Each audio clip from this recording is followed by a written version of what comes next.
కేపీలో నకిలీ మద్యం ఏరులై పారుతోందన్నారు వైసీపీ నేత సజ్జల రామకృష్ణారెడ్డి. జగన్ హయాంలో డెలివరీ సిస్టమ్, డిస్ట్రిబ్యూషన్ సిస్టమ్ చక్కగా ఏర్పాటు చేశామన్నారు. ప్రభుత్వ మద్యం దుకాణాలు ఏర్పాటు చేస్తే చంద్రబాబు మాత్రం అంతా రివర్స్ చేస్తున్నారని మండిపడుతున్నారు.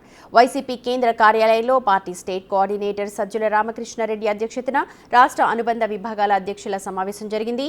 ఈ సమావేశానికి పార్టీ రాష్ట్ర ప్రధాన కార్యదర్శులు లేలాపిరెడ్డి, ఆలూరు సాంబశివారెడ్డి, పలువురు ఇతర నాయకులు హాజరయ్యారు.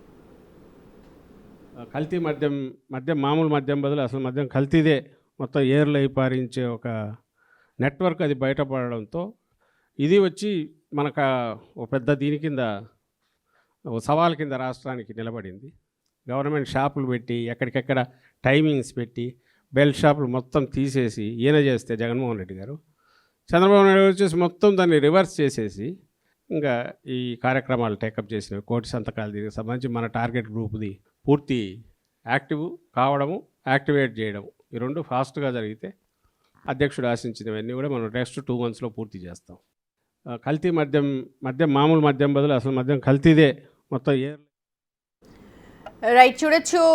ఏపీలో నకిలీ మద్యం ఏరులై పారుతోంది అని అంటున్నారు వైసీపీ నేత సజ్జల రామకృష్ణారెడ్డి. జగన్ హయాంలో డెలివరీ సిస్టమ్ అలాగే డిస్ట్రిబ్యూషన్ సిస్టమ్ అంతా కూడా ఒక పద్ధతి ప్రకారం చేస్తే ప్రస్తుతం చంద్రబాబు నాయుడు మొత్తం దానికి రివర్స్గా చేస్తున్నారని అంటూ ఉన్నారు. వైసీపీ కేంద్ర కార్యాలయంలో స్టేట్ కోఆర్డినేటర్స్ సమావేశం జరిగింది. అందులో భాగంగా సజ్జల ఈ కామెంట్స్ చేశారు.